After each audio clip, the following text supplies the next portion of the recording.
Assalamualaikum warahmatullahi wabarakatuh.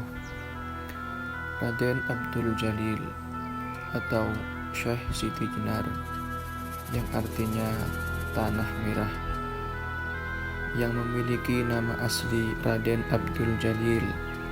Ada juga yang menyebutnya Hasan Ali, juga dikenal dengan nama Sunan Jepara, Siti Brit, Syekh Lemah Bang, dan Syekh Lemah Abang. Adalah seorang tokoh yang dianggap sebagai sufi dan salah seorang penyebar agama Islam di Pulau Jawa, khususnya di Kabupaten Jepara. Asal-usul serta sebab kematian Syekh Siti Jenar tidak diketahui dengan pasti, karena ada banyak versi yang simpang siur mengenai dirinya dan akhir hayatnya. Demikian pula dengan berbagai versi lokasi makam tempat ia disemayamkan untuk terakhir kalinya. Raden Abdul Jalil lahir di Persia atau Iran tahun 1404 Masehi. Beliau meninggal tahun 1517 Masehi di Jepara. Syekh Siti Jenar atau Lemah Abang bertempat tinggal di Balong, Kembang, Jepara, Jawa Tengah.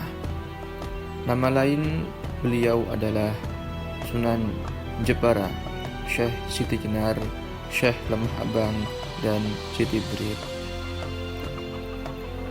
Beliau termasuk anggota Wali Songo yang paling alim atau dijuluki Waliul Ilmi, yang mana beliau menjadi majelis dakwah Wali Songo dalam anggota Dewan Wali Songo.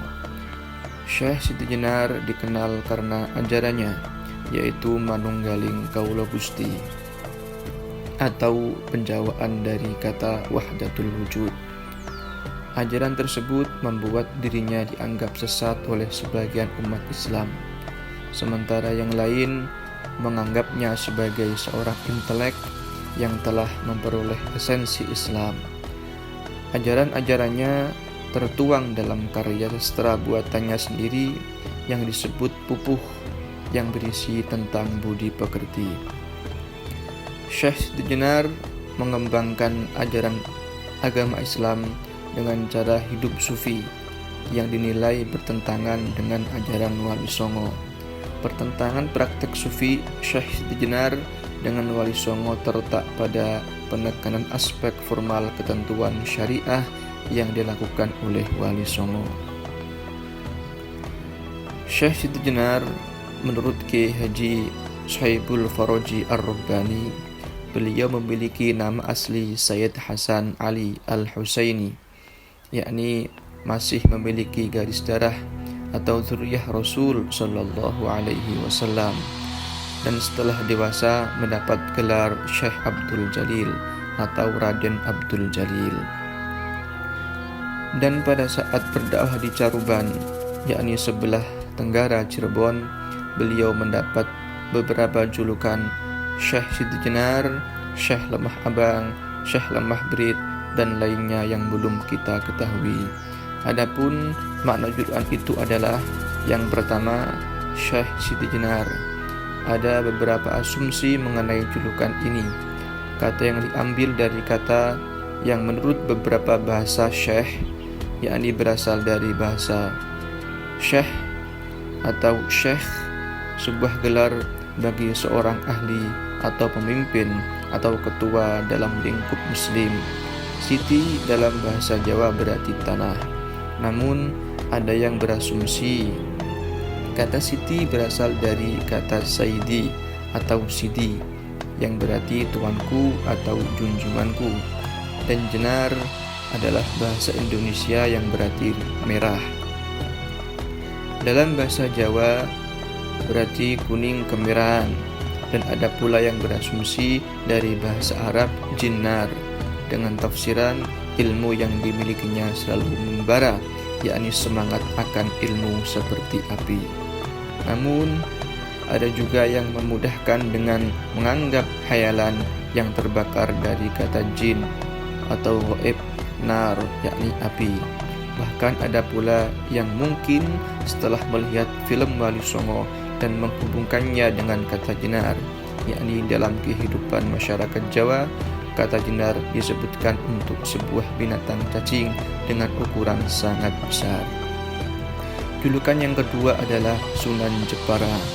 Gelar ini muncul karena kedudukan Syekh Siti Jenar sebagai seorang sunan yang tinggal di Kadipaten Jepara. Julukan yang ketiga adalah Syekh Lemah Abang atau Lemah Berit. Sebutan yang diberikan masyarakat Jepara karena ia tinggal di dusun Lemah Abang, Kecamatan Keling. Lemah Berit dalam bahasa Jawa berarti tanah yang berwarna merah. Berit berarti abrit, yakni merah. Ajaran Syekh Siti Jenar yang paling kontroversial terkait dengan konsepnya tentang hidup dan mati, Tuhan dan kebebasan, serta tempat berlakunya syariat tersebut. Syekh Siti Jenar memandang bahwa kehidupan manusia di dunia ini disebut dengan kematian. Sebaliknya, apa yang disebut umum sebagai kematian justru disebut sebagai awal dari kehidupan yang hakiki dan abadi olehnya. Ajaran Manunggaling Kawula Gusti. Para pendukung Syekh Siti Jenar menegaskan bahwa ia tidak pernah menyebut dirinya sebagai Tuhan. Ajaran ini bukan dianggap sebagai bercampurnya zat Tuhan dengan makhluknya, melainkan sifat-sifat Tuhan yang memancar pada manusia ketika manusia sudah melakukan proses fana, yakni hancurnya sifat-sifat buruk pada manusia. Dengan demikian, ruh manusia akan menyatu dengan sifat-sifat Tuhan dikala manusia sudah melakukan proses fana, yakni manunggaling kawula Gusti. Perbedaan penafsiran ayat Al-Quran ini yang menimbulkan polemik, yaitu bahwa di dalam tubuh manusia bersemayam ruh Tuhan.